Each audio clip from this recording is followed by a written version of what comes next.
Hey, welcome everybody. It is Wednesday at 7. Time for Sci-Fi Distill. Welcome Mary Beth. Welcome back, Ross and Roy from Sci-Fi Tie-Dye Hi Corner guys.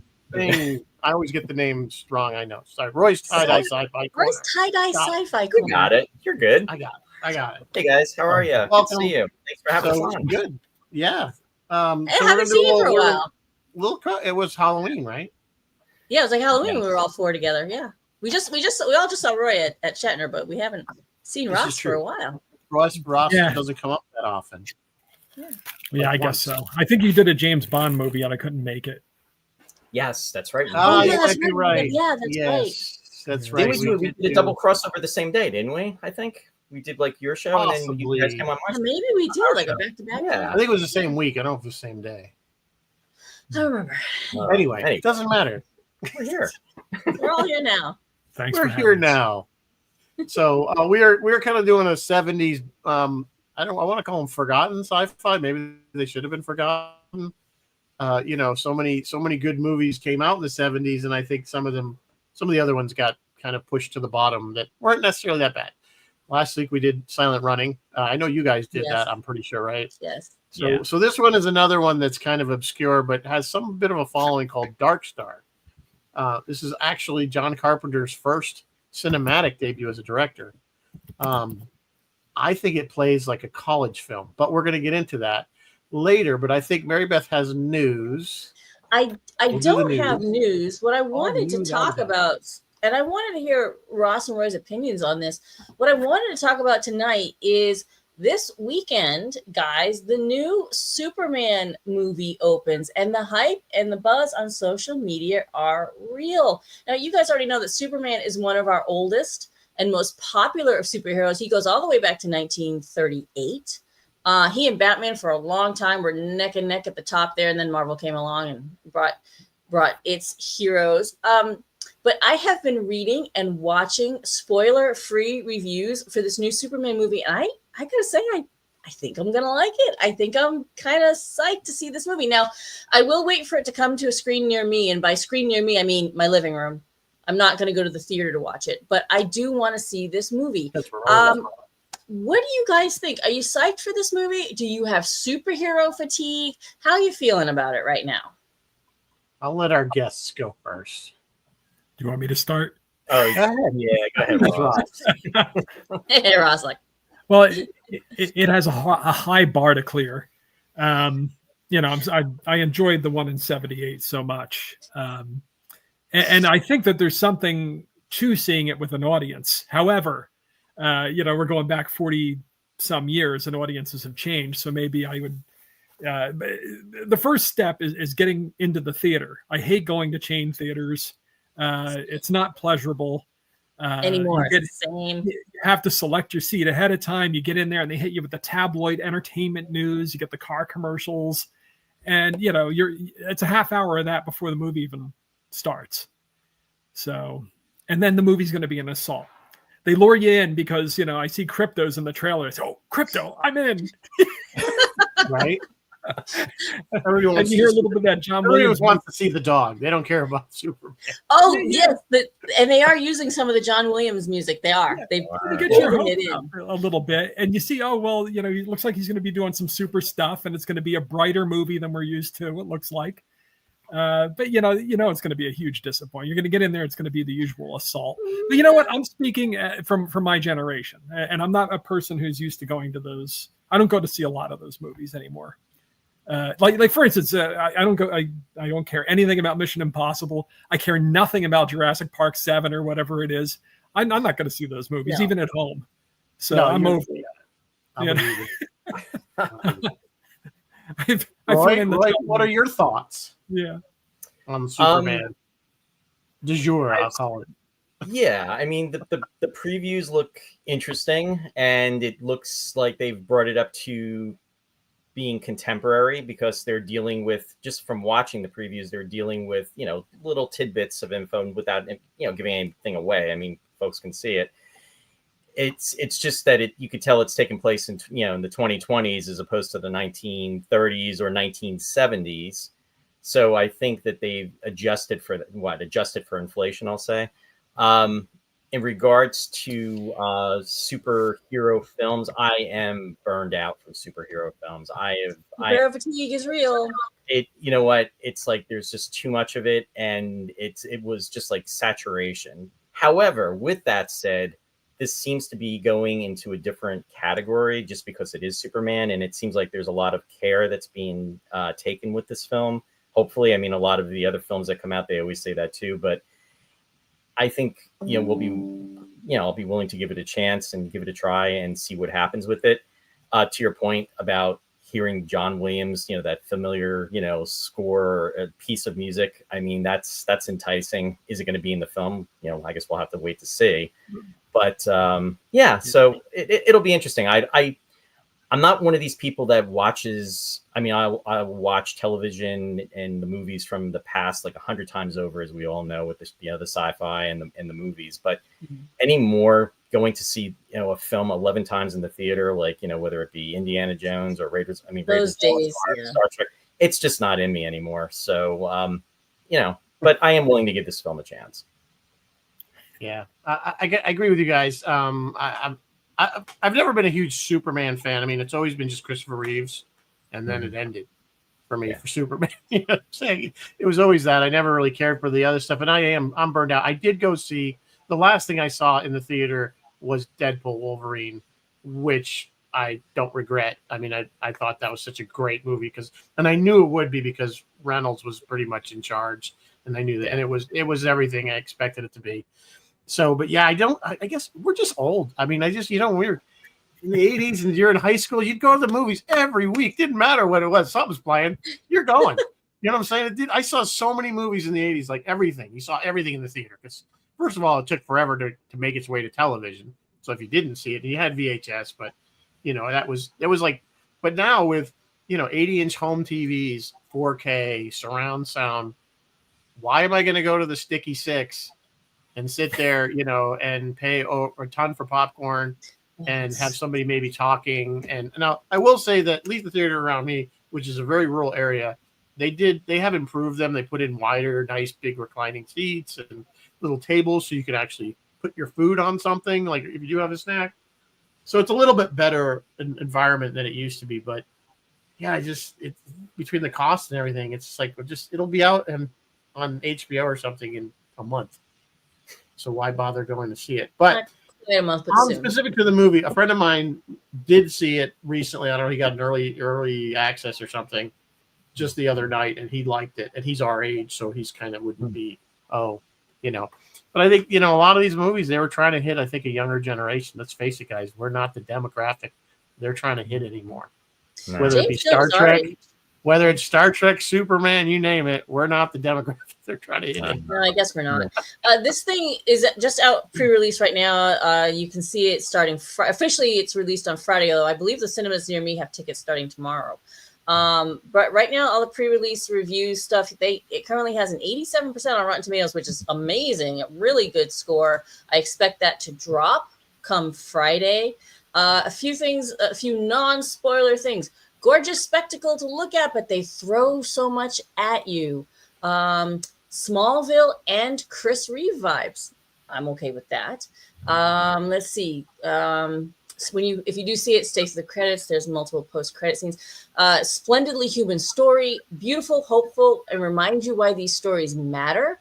Felt like watching my childhood leap off a page. So to review, guys, I've got 3 guys who are like, and me who's like, I think I want to see this. I'll see it when it comes to. I'm with you though. I'm not going to go. I doubt I'll go to the theater unless a friend of mine local says, which I have like almost no nerd local friends. Like they're all down into this stuff. We're all far away from each other. So it's like unless somebody says, "Hey, I want to go see this. You want to go with me?" I might go, but beyond that, I'm not going to make the effort to go sit there by myself. I'm up for hopeful. You know what I mean? If it's a hopeful movie, I want to see it. And it's the kind of thing where I'm hovering around midway. Like, will I see it or will I?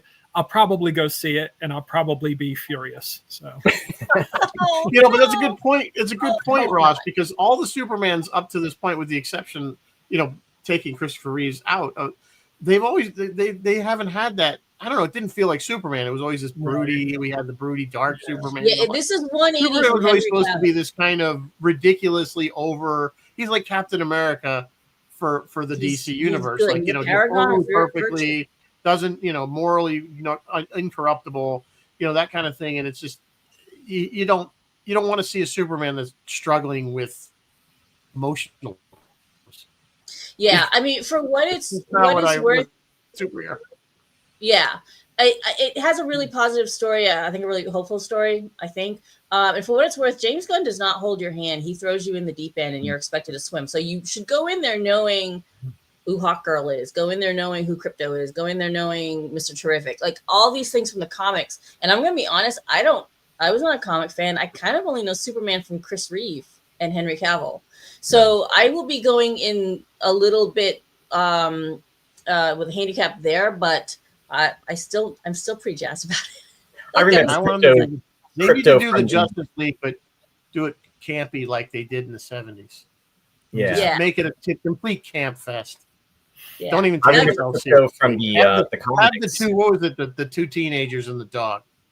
Oh, Wonder Twins. The Wonder Twins. No, Somebody no, put that no, together. no. The Wonder Twins were later. They were the two. They had the. Water. They just no. Or The love. Wonder Twins were. Animal. No, it was that they had the two teenagers and a dog. They didn't have any superpowers. Don't you remember? I know somebody knows what I'm talking about. Well, I remember the Wonder Twins. It was before the Wonder Twins. Before the Wonder What Twins. came later. What were you saying before But I do remember Crypto too from the cartoons that were on, and but I agree with Ross though. I mean, I really would like to see this in the theater. So I think I really, to me, that gives the full experience. I mean, granted, seeing it on the big screen TV is nice and everything, but there is something to be said about seeing a movie in the movie theater. It has its pluses and its minuses. I mean, we've gotten spoiled where people are on top of you, they're crunching on popcorn right in your ear, and nobody turns off their cell and phone. talking back It's to the a movie. total. That is Yeah. a total valid point, Roy. Because one of the movies I always make that point with is if you ever saw Saving Private Ryan when it came out in the 90s in the theater, it had so much of a more emotional impact on you sitting in the theater and seeing it on that big screen. Then you watch it on TV, it just doesn't. Even on a big screen with surround, it doesn't have the same. Yeah. I don't know. I'd put Schindler's List in that category too. Schindler's List would probably be another one. Yeah, it just I don't know what it is about seeing that, on the big screen. Everything looks better on the big screen. It does. There's something. I agree. It's a better format, but like you said, between, it depends on how badly you want to see it that way. Anyway, but what else, was that? Was that all your news?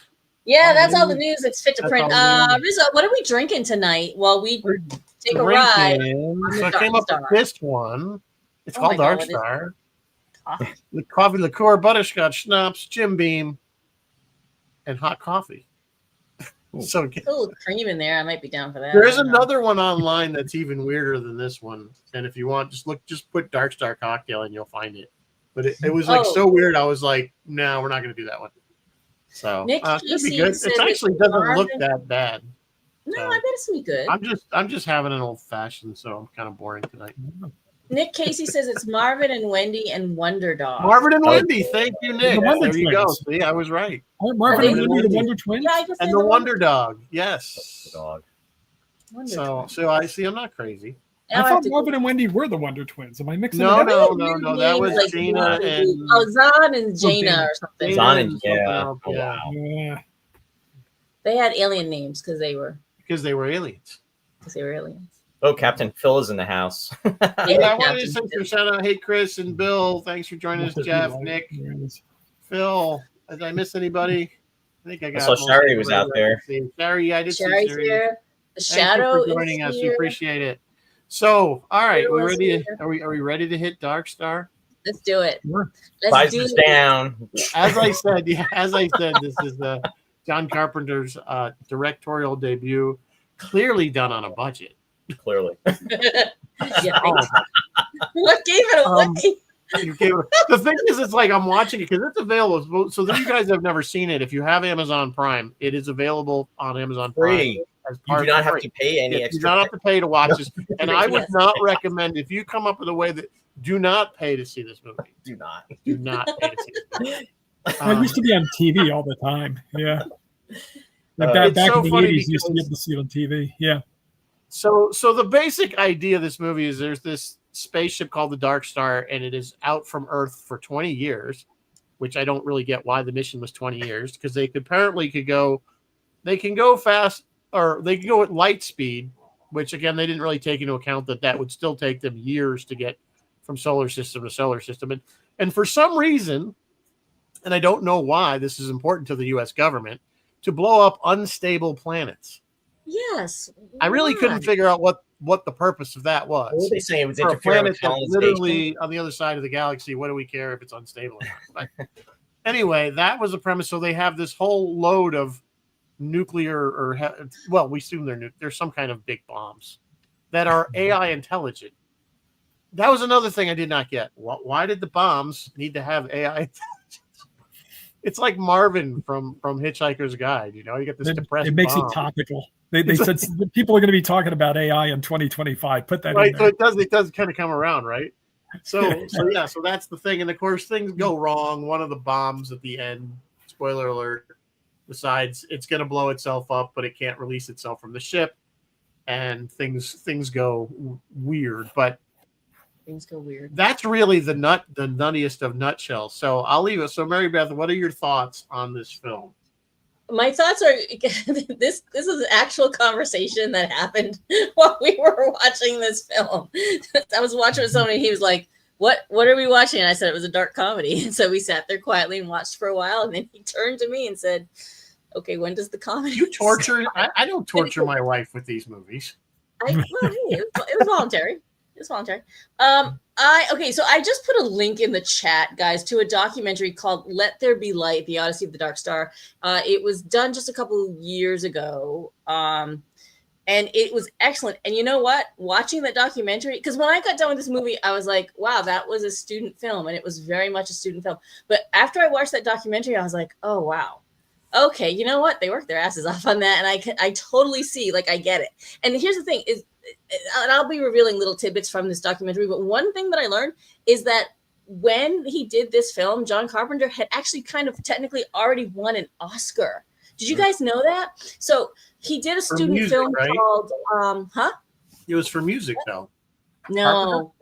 Nope. Wasn't It was for directing. for a movie called The Resurrection of Billy Briscoe. Briscoe? What was the Academy Award for? It was because this is was the first for- thing I he wrote it directed down. in a cinema.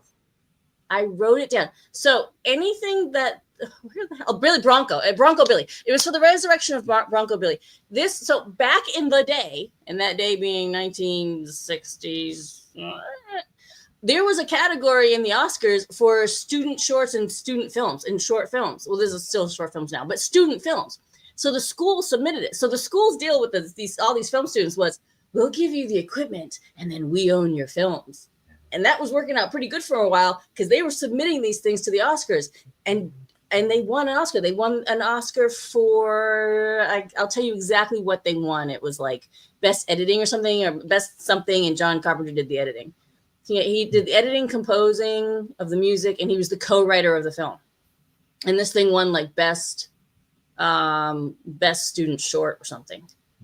So yeah, unreal. So these guys all knew already who he was, and they were all like, "Ooh, we're gonna work with John Carpenter." And they also had other names hanging over their heads, like George Lucas. They already knew who he was. They had names like Francis Ford Coppola hanging over their heads. They knew who he was already, and so they all buckled down and got to work. And these guys poured their hearts and souls into this thing. And like you can see, when they start explaining how they did some of this stuff, it was brilliant. It's actually really brilliant. Like the whole elevator shaft scene, how they did that was completely horizontal. It was genius. You know what? Two enthusiastic thumbs up for their. That's how they did the old Batman, where they climb up. The wall. Yeah, that's what it was. Yeah, it's awesome. exactly that. Yeah. And I'm also going to give credit to Dan O'Bannon because he carries this film. Like all the other actors, like, okay, I can remember them or forget them, but Dan O'Bannon, you remember him. You remember him from this film. One of the funny things that I kept thinking about when the elevator shaft was, who's going up and down in the elevator shaft that it keeps going back up and down? That he could have just hollered or something. They should have heard. Like, who's going up? It was automated. Yeah, but why would it just randomly go up and down on its own in a spaceship? It just makes no sense. Yeah, they don't explain it. But you have to assume it's. I don't know what you would assume actually, but there's so much wrong with it. There's a lot you just have to let go. Yeah. I just like. Oh my god, you have to let go. Like you just suspend so much disbelief. Why was the airlock on the other side of the elevator shaft? Like, It was weird. Yeah. It was like Right. So yeah, that documentary, I put the link in the chat. It's free on YouTube. I highly recommend it to everyone. There's interviews with everyone involved, and it's and Dan's passed now, and his wife, but who was also involved. So yeah, I highly recommend it, and it will really go a long way to helping you appreciate Darkstar. If some of it may went, meow. yeah. I know you're probably even better watching the documentary first, Yes, watch it. and then do the movie. And I probably should have done that. I that's one thing I missed the documentary, so I didn't even know that was out there. Yeah, So I know. I didn't know there was one. I wish. Sorry, I should have shared it. Sorry, I figured you guys it's all good. do what I do and research stuff on YouTube, but No, I usually do, and I did, but I didn't look into that. And you know, to your point though, watching this and knowing what it was, the appreciation was there, because it's like, you know, trying to get through, it was probably like the longest, what was it, like 118 minutes or whatever, but it was something like that. It was. Yeah, barely it was. 120 minutes. It was I mean, Shari was cracking up because she said, "What do you know?" Because I was watching it like in segments, because I was just trying to get through it, and I was like, It's oh, like this is 80 minutes. painful. This is this is like really painful. Yeah. But in the back of your mind, you have to keep, remember, to your point, Mary Beth, is that this was a student film. And one of the comments too, Dan O'Bannon said, was because this film went through a lot of there was like three types. They started out in 1970, and then what happened was they shot like 45 minutes of it. Then I guess it was on a shoestring budget of, what was it, like about $1,000. yes, And then it went up to 6,000, where they shot another like yes. half hour or 50 minutes. And then they got a donation from Canada. So Bruce and the family out there, and Thanks, Bruce. Canadians, they were supporting this movie. And then that's where that Jack, what was his name? Jack, he was the producer, that they actually Yes, and you're right. I should know his name. Sorry. the F-bomb too. But in regards to that, they got extra funding. So it brought them up to like $60,000. Jack Harris. Yeah, Jack H. Harris. And back in the day, that was a lot of money. I mean, 60 grand is, a lot now, but I mean, for a film, that's being done, a student film. But with that said, Dan O'Bannon was quoted as saying, "We had what would have been the world's most impressive student film, and then it became the world's least impressive professional film." Yes, I had that quote. Sums it up. I mean, it's so true. And it's a shame because, to your point, they put all of their, guts and everything, hard work into it. I mean, back in the day, when we were kids doing Super 8 films, I know Ross used to do them in high school. I did them, Mike. I'm sure you did them. Mary Beth, you were probably part of that. And then we're talking about with New Voyages and doing, fan films. Just doing something like that is a lot of work that goes into it, and blood, sweat, and tears, and you're doing it as a passion project. And that's what these guys were doing. And then what happened was, it was almost like then they got pushed to the next level, but it was just like at the bottom of the next level. Unfortunately, they were at the top of their game, but then what happened was, when they went into the next tier, it's like they're at the bottom, and then this is the end result. Yeah, no, it clearly views as a college. That's the first thing I said watching this. I'm like, this is like a student film. I was cracking because when they're in the quarters, it's like, I remember like shooting that when we shot. It was a film called An Hour to Live, and it was like a 20-minute like tribute to like Star Trek, and it was really bad. And the thing is, I shot it in my bedroom, and when those guys are like in their quarters, and it was like, oh my God, this is like probably somebody's house, and when they have everything like set up, and it was like, you know what, you do what you do because you're just trying to get through it, and it's the passion and the fun that's involved with it. But it's it's painful. It is I remember when I was working in Tampa at the TV station, a friend of mine was an instructor at the University of Tampa for cinema. He was and I helped out with some of the student films. I was actually in one. And it was like that. But you know what? Those were I had more fun working on those student films than I did certainly more than the professional ones I was getting paid to work on.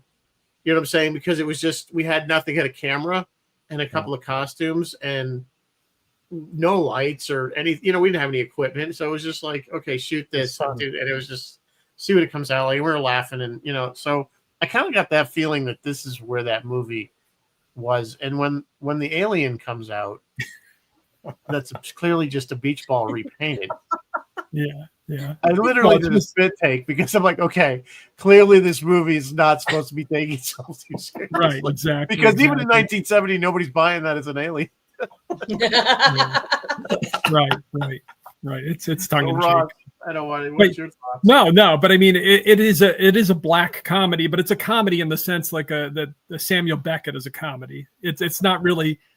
It kind of laughs at the hopelessness of it all, the isolation, the alienation, the whole existential dread of existence. Yeah. Somebody called it "Waiting for Godot in Space," and I think that's dead on. Well, that's Carpenter, I think, said that. But clearly, you guys were talking about how it started out as it was a student film, and then they got the backing and they wound up shooting all this extra stuff. That's where you get your set pieces, like stuff where they had to fill up with the elevator, which is a great sequence. It doesn't make sense, but it's a great sequence. The whole business with the alien beach ball, that obviously was just inserted in the middle. Again, it had nothing to do with the story. It had but it paid dividends because Dan O'Bannon resurrected that as Alien later because he wrote the screenplay for Alien. Yeah, Phil is saying the whole beach ball alien was the inspiration for the movie Alien. Not quite, Phil. From what I'm understanding, and I may be understanding it wrong, Dan O'Bannon actually had Crohn's disease and would get the most horrific pain. Like, I don't know if you guys know, it's like a issue with your gut, with your intestines. And he would get the most horrific pain. And supposedly that, like, he'd just be like, oh, God, something's going to burst out of my gut. That was the inspiration. Well, did you catch the knife thing where the guy started to do the knife trick? Yes, I did. They did do that in Aliens. That was definitely an homage to this film. Yeah. When they did it, when the android guy did it fast, of course. Yeah, Happy in the night. Right.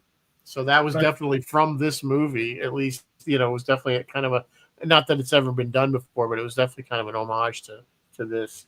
Well, I know you guys don't want to see the movie. I know you don't ever want to see the movie again, but if you go back and watch the beginning, you can just see how skillfully, when they introduced the team there on Darkstar, did you note that opening shot when the camera pulls back? I'm still trying to figure out how they did it because they're in that crammed space. They put the camera on like a 2x4. Yeah, is that how they did it? Yeah, because they must have leaned back and then leaned into it because I watched it like 3 times trying to figure out. They said it was tight, and they'd be like this until the camera got past them, and then they put their arms down, pretend to be working. It was so tight. I mean, it was really well done. What else, Ross? We have to absolutely give them credit for is they did the jump to hyperdrive effect before Lucas did. Lucas must have seen it and been like, "Oh yeah, let's do that." Yeah. The blurred start, you know what I'm talking about, right. Which they probably of the stars, the stretching. Probably took from Kubrick. No, I guess Star Trek didn't do it because they just had the Star Wars. Star Wars. I'm saying originally I thought maybe Star Trek did it with the warp, but theirs really were just the stars kind of going. They weren't streaks. Yeah, streaking too much. No, you're right. I didn't thought of it. You're right. Yeah, Kubrick had the light show at the end of 2001, but it wasn't quite that hyperspace deal. Well, that was just a drug-induced trip in 2001. And they keep everybody keeps calling us like a 2001 satire, but it really isn't that much. I mean, you got the computers and things, but it's more like Dr. Strangelove than it is 2001. I thought, and that right down to the final image. I mean, I agree. That's a great observation, and I also have to note that. And I learned this from the documentary, is they saw and loved 2001, but they knew they couldn't pull off that shiny, clean, new outer space. So they actually deliberately chose to go for truck drivers in space. So old, dirty, lived in, because they just felt that would be an easier set for them to create. And it's probably a cheaper set, honestly, for them to create. But I supposed to be out there 20 years. Very much an inspiration.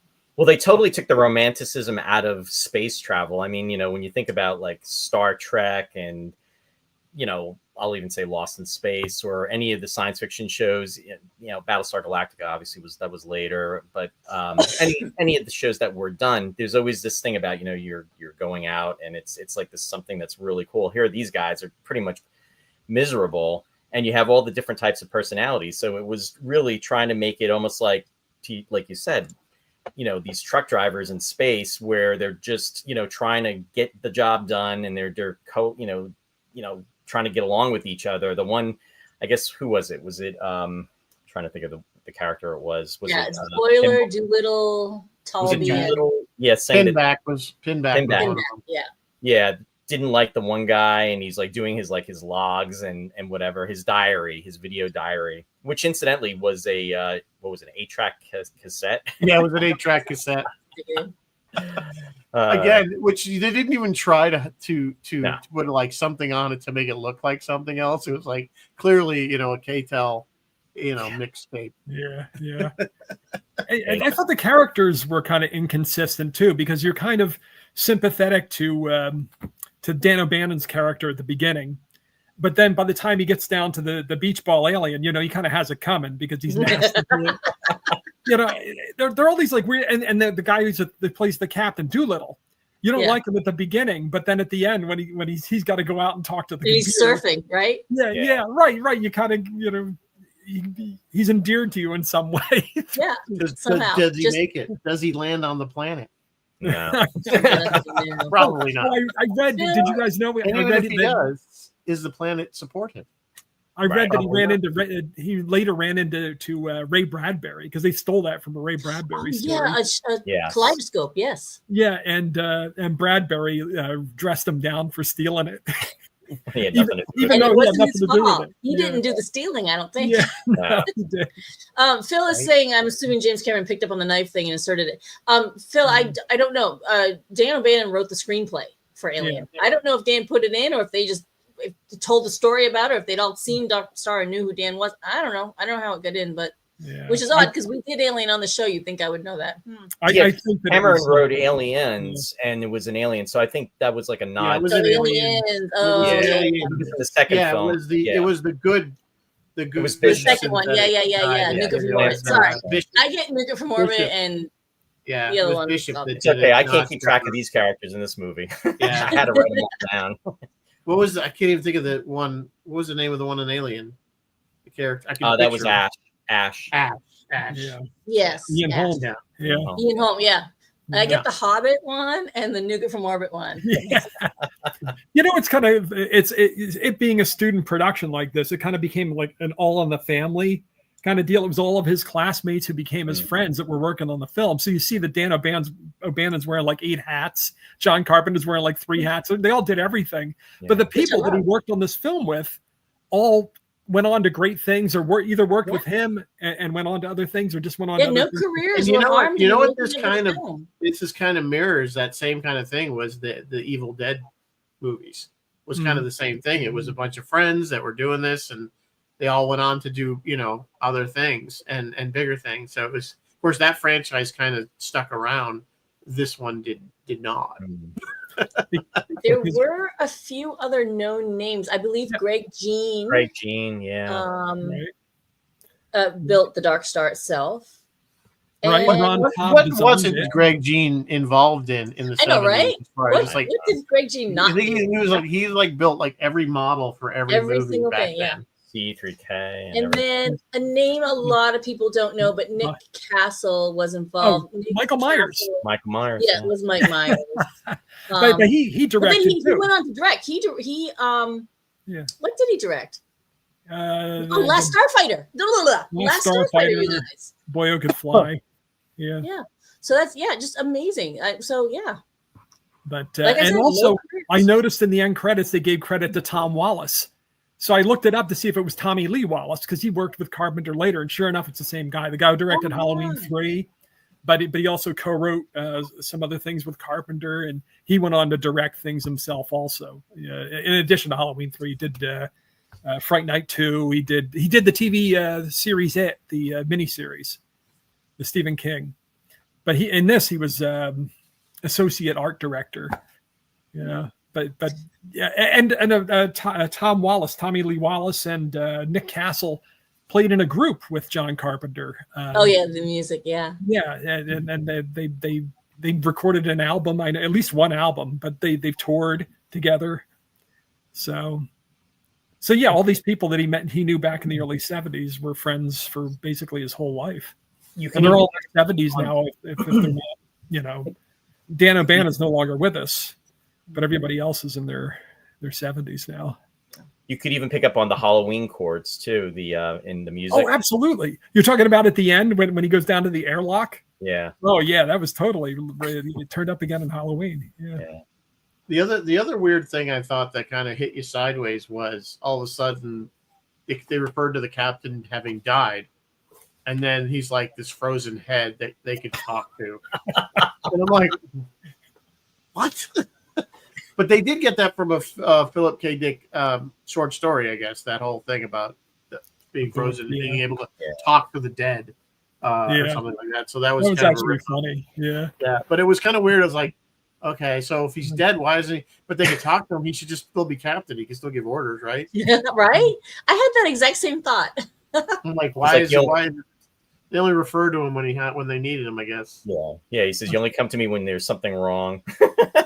But I love the way they handled it. He would lose his train of thought in the middle of it. And the clock is ticking down. They need the answer. Yeah, we got to get back to this. I only got a minute.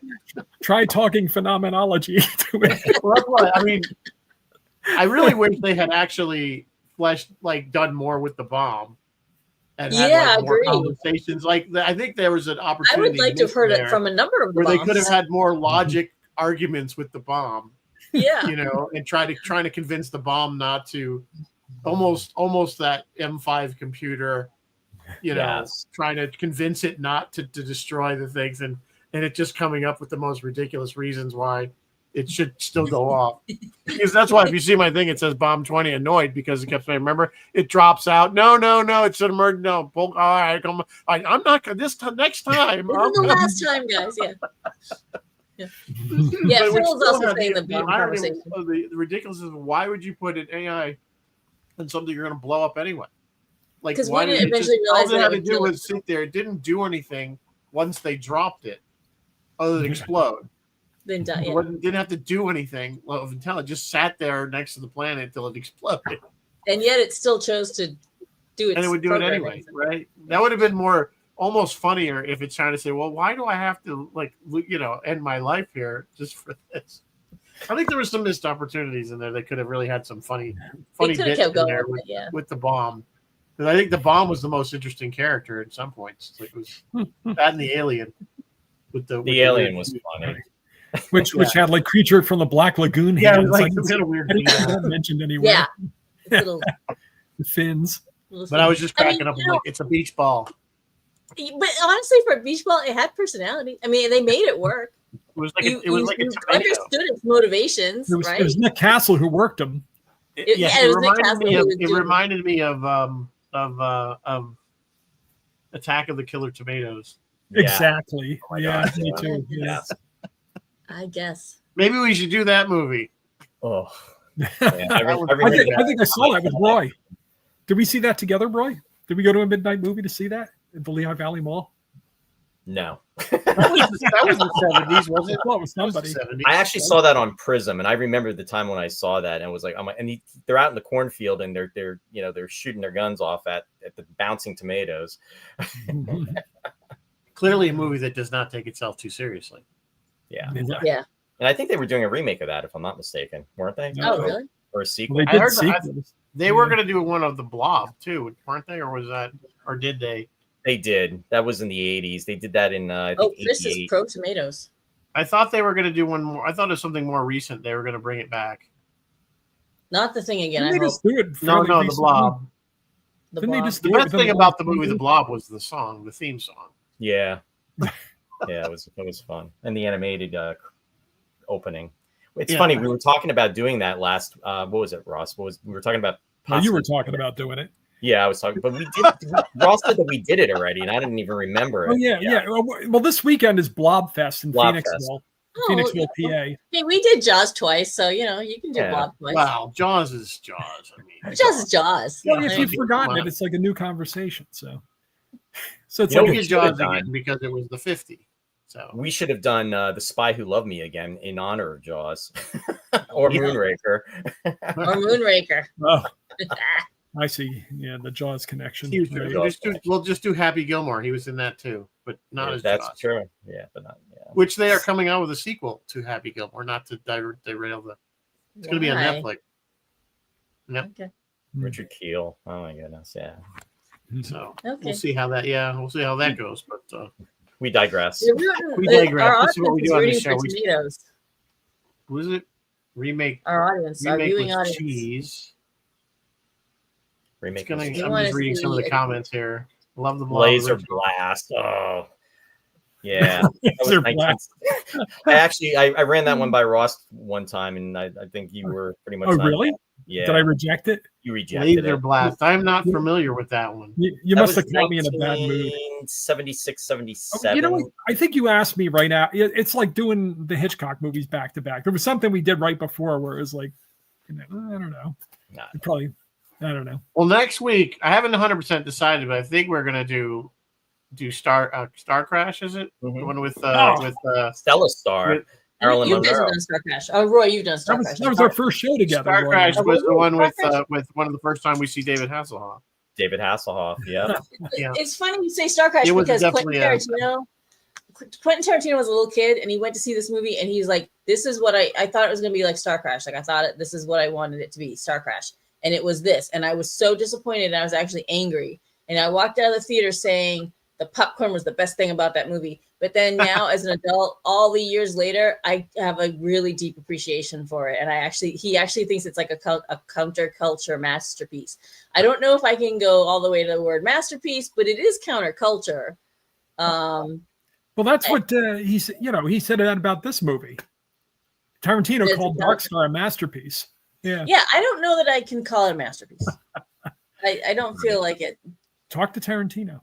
It's I mean, I could see somebody taking this kind of concept and maybe reworking it in a more professional manner and making it a really interesting movie. I mean, I could see it being done. Like the story needs to be kind of polished, but keep it silly, but still have that message. I think it was the 70s. They did. It's called Red Dwarf.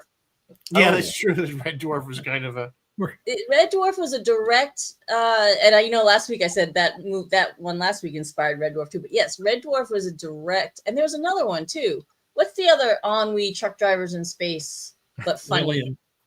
Quark. Yeah, funny. Oh my goodness. Yeah. Yeah. there's a movie from the 90s called Space Truckers with Dennis I Miller. love Space Truckers. If I just watched it the other day because it's so campily bad, it's good. But it's got the two names you would was Dennis Hopper, who must have needed the money, and Debbie Mazar is the other only name that you might. She was in Goodfellas and in what was the HBO show Entourage. So you'd recognize her if you saw her. But that was it. Beyond that, George Wendt was in it. A small part. Again, probably needed the money. So if you really want to see something that's kind of bad, but still fun and stupid, Space Truckers. Space Truckers. Yeah. I'm writing it down. And I believe it is free on Amazon Prime. Oh boy. I was almost thinking of doing Star it Crash at one still point, on but I didn't Amazon want Prime? to torture Mary Beth with it because I know she'd be like, "This is worse. This is so bad." But it's one of those ones that's so bad and campy. You can just go with it. Yeah. It's stupid. Well, we've got next week and then 2 more weeks after that risotto fell. So who knows? Well, but Space Truckers was, I believe, 96 when that came out. Which is hard to believe that was 30. So if years we're gonna ago. stick with the 70s, I mean, we'll find there's plenty of stuff in the 70s that wasn't good. Oh yeah. I mean, we're not necessarily doing bad stuff, but just stuff that was in the 70s. Because like everybody kind of puts like Star Wars as that demarking, definitive part of the 70s when everything became sci-fi and sci-fi became such a huge thing. But there really was a lot of sci-fi movies, as we know, prior to that in the 70s. Even if you go back as far as Planet of the Apes, and you had Logan's Run and all depressing. 2001 they were all kind of dark dystopian. Yeah, they didn't really have anything that was very fun. Zardoz. We got Star Wars. Zardoz. The longer I've been doing the show with Roy, the more I realize I don't like sci-fi. And I mentioned we were talking about doing Demon Seed which is a very weird movie. I've been trying to get Ross to do Demon Seed for years, and he's like, No, can't deal with that. Colossus was in a thing. I was going to mention Colossus. Rizzo, you and Roy just go do Demon Seed, and I'll sit down. Yeah, Mike. I'll do Demon Seed. I remember watching Demon Seed in the after. It was on like on an Saturday afternoon. I'm watching this movie as a kid. You know, I'm probably like 10 years or 11 years old. I'm watching this movie, and I'm like, what the heck? What? Even as a child, you knew it didn't make sense. Talking about twisting your brain, it's like the computer is, but that's just wrong. Yeah. It's not right. But yeah, I'd be up for doing Colossus that. was a good one though. That was not a bad. That's again, it's kind of like sort of like what's the one with Matthew Broderick? War Games. My brain is shot. You know which one I just subjected Shari to was the Quester tapes. That's another one. That was Gene Roddenberry. Yeah. That and that came out in '74. I think Mike Farrell's in it. Robert Foxworth. It actually had a decent premise, and it was almost like as a backdoor pilot, or I shouldn't say backdoor pilot. It's not a backdoor pilot. It was like a pilot. It was a film for a proposed pilot, but it never came to be. But they were trying to turn it into a series, or he was trying to turn it. You remember the one called Phase 4 with the ants, where the ants were taking over the planet? That actually wasn't a bad movie, and it was done. Was it the 50s or was it the 70s? No, that was 70s. Definitely, it's definitely more modern than. You're Phase thinking 4? of them.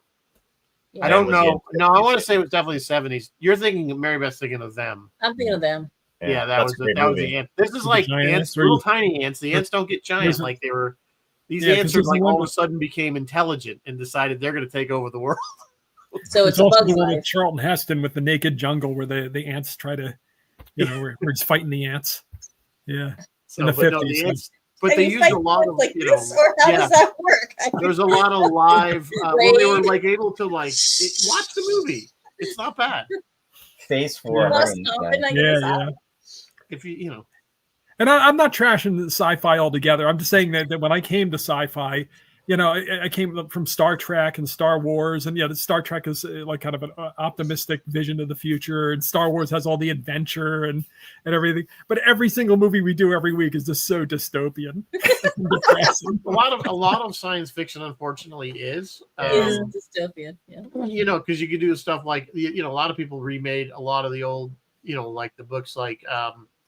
Well, of course, 1984, but what's the other one? George Orwell. I can't think of the name of the movie. It's on tip of my tongue. Soylent Green. Well, Soylent Green. Soylent Green's a great movie, but again, very, very dark. Yeah. I think did we do Soylent Green? I want to say we did it. I know you guys did it. We did it. Yeah. In fact, we had Sherry on for that one. Yeah. Brave New World. Brave New World was the one I was trying to think of. Brave New World. Yeah. Was that the one? Did you do the Keir Delay one? Yes. There was one where he did with Keir Delay was the main actor. We did Keir Delay with what was it? Star Lost? Well, that goes even back farther. Yeah, Star Lost goes way back. That's Canadian. The Canadians always it was that. 73, I think, with Star Lost. Our viewing audience has just figured out that Soylent Green is people. It's people. It's people. It's funny because there's actually products now called Soylent Green. Wow. Right? I assume they're playing off it, but it's not people. I hope it's not people. We may come to that. Who knows? It's all just protein and sea greens from the sea. Sorry, that's Logan's run. I know. See who's going to pick that up. I just realized this week. I had a birthday, and I realized I'm now 4 years older than Peter Ustinov was in Logan's Run. Oh God! Well, when you started, do you remember? How many cats do you have? How many cats? You had the mega beard. You could have looked like Peter Ustinov. Yeah. You had the beard back in COVID. You should go there. You could be Peter Ustinov. There you go. You can regrow it if you want. I mean, as long as you need a bunch of cats. But I know it's John Cape. John Cape's still in here. He'll hook you up. Okay. Tons of cats. All right. We'll talk about it. I'll sleep on it. He had a cat named Asparagus. We just call him Gus. Why do I remember that from that movie? That one line. I don't know why. It's stupid. Of all the lines in that movie, that's the one I remember. But yeah, no, there's some good stuff. I don't know what else we're gonna do. I think we'll probably do. I think we'll probably do Star Crash just because it's. I think it'll be a little more upbeat than this one. Yeah. Yes, please. Yeah, definitely. And I don't know beyond that. I don't know what we're gonna do after that, but we'll come up with something. Phil's lobbying for a whole month of ants. So I don't know. I don't generally like bug movies. You know, I'm not a bug fan of bugs, especially when bugs get really big. What was the one with Shatner? Kingdom of the Spiders. Kingdom of the Wasn't that Spiders. Shatner in that one? No, We I don't actually like did that spiders. You can keep spiders. No. It's true. You ever notice on a lot of these movies, whether it be Star Wars, anytime they go in a cave, spiders. Some kind of alien spider or regular spiders. Enough Well, with they did spiders.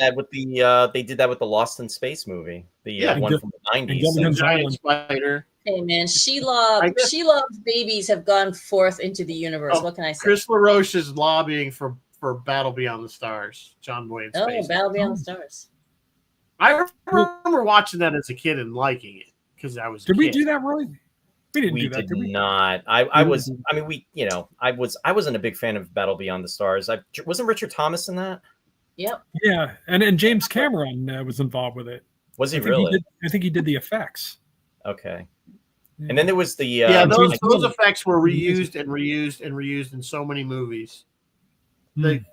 They reused a lot of stuff from that movie. I don't know if they reused it from from something else, or it was from that movie and everybody else reused it. But there was a ton of stuff. Hmm. There was some names. Yeah, it had the names. What's his name? John Boy, whatever his name was. You have to think of the Richard actor's name. Richard Thomas. Right. Richard Thomas. He was in it, and it had Sybil Danning was in it, and Danny. Right. George Papard was in it. George Papard. And you know what I'm saying? It had the names. It's just it was so. Well, it was Roger creepy. Corman, wasn't it? It was. Was it wasn't a it Roger Corman? Corman movie? I'd have to look it up. You're probably right. Let's see. I think it I was just big remember budget. the Roger ship had Corman. like big. It looked like it had boobs. Yeah, well, Like, if we look at sorry, Mary Beth. What are we watching next? that's why Chris wants to watch it. He wants the boob ship. If we're gonna do that, why don't we just do heavy metal again? I mean, wait, come on. Yeah. Did we Well, do Heavy Metal? Dan wrote that. Have we You done should do Heavy Flash Metal? Gordon. We did Flash Gordon. You did. We're No, enjoying Flash those. Gordon. Why was he He's not saying- These are invited? one of the first ones we did wrong, I think. No, he's saying Flesh Gordon, not Oh, Flash. Flash Gordon. Oh, Lord. The big difference. I love big Flash. hell. Flash I Gordon mean, was we can branch out. I know. I'm a big Flash Gordon fan. In fact, oddly enough, that was one of the first shows we ever did, and it's still the most listened to episode on Spotify for us. Yeah. Is it really? It's a great movie. I mean, you either love it or you hate it, but I love that film. I Because Sam Jones is supposed to be. And What he's trying to tell us that we can't hear is that Sam Jones is going to be, I think, at Star Trek Las Vegas, and he's excited to can't get hear his me? autograph. Nope, we can't Froze hear. for a Now we second. can. You said Sam Wow. Jones, and you went like that, and that's all we heard. Yeah, you froze. he's a really Tell us down to earth again. guy. Tell us again about Sam Jones. he's gonna be at Star Trek Las Vegas. I'm very stoked. I got the Flash T-shirt, so I hope I get a picture. Why? got the Why same- is he same just one he Star had in the Trek movie. convention? Well, I guess anything goes. Oh no, nowadays. it's not a Star Trek convention. It's STLV. Oh yes, It yes, is you're right. not you're right. licensed by CBS. What does the ST stand for nowadays? Star Trek, but they just Like It's some stuff, they or can't say Star Trek, so it's. it's just STLV. license, and he just got frozen again. Although they actually have, it's kind of cool because now they're doing they're gonna have Resident Alien. A bunch of the actors from Resident Alien. will Oh, be there, I so actually would like it's to see kind of that. cool that because I they're wanna meet right, Sarah they're not strictly Star Trek and they're not held by that license. They're Yeah. starting to bring in people from other sci-fi shows. So like Space 1999, like Barbara Bain's going to be there, Nick Tate's going to be there. So it's going to be a really good. This is like one of the better lineups I've seen. For Simon Pegg's going to be there. Of course, he has Star Trek connections, so Right. it's going to be good. I'm psyched. It's nice that they're opening it up. Yeah. Yeah, I don't know what the breakup was between Creation and Paramount / CBS, but I think it kind of actually is working a bit in the fans' favor to some degree because they're still getting all the Star Trek actors. That didn't change. Right. They must make It must be. Yeah, I mean, it's a pretty big event. Yeah, Yeah. it's a pretty big event. And when you think it was two guys that started that back in 1972 for Creation and doing a fan convention, and then And now Creation does not just. I mean, they do. They've Yeah, got a whole supernatural they're doing a thing. Battlestar They've got one in New Vampire Jersey. Diaries. They've got you name it. Creation does it. It's I was unbelievable. almost thinking of going to the Battlestar Galactica one. that's in September, right? It's in Jersey, yeah. Yeah, I think it's like the weekend right before the 1999 convention in LA. So, Yeah. But it's from what it looks like it's all the newer, the 04 yeah. Battlestar. It's not, but there are some left from 78, not many. Yeah. Is James Woods? Is not James Woods. He's from, no, none of who's alive? Dirk Benedict, Herb Jeff Benedict's the only one I could think of, right? Anne Lockhart, Laurette Spang. Who's some? Those are four right off the top of my head. The one, They could do a little Battlestar convention. yeah, they still do conventions. I think there was one in Texas not too long ago. Do they I know know Dirk the Benedict new does. I've Battlestar seen and him the old Battlestar? advertised. Yeah. Yeah. Phil, no, That'd be a we've cool never one. done any Ursula K. Le Guin. I Never don't did. We think. did it. Did We what? did now? Lathe of Heaven, Roy and I. Oh, you guys did Lathe? Yeah. Yeah. Yeah. It was good. That was A lot of lot. ideas in that. A lot of So- ideas in that story. So I don't know what we'll probably do Star Crash next week, I guess. Just Yeah. 'cause it's an easy one. It's a fun movie. What do you got coming up, Roy? Friday, Roy's Tie-Dye Sci-Fi Corner at 7 p.m. Eastern Daylight Time.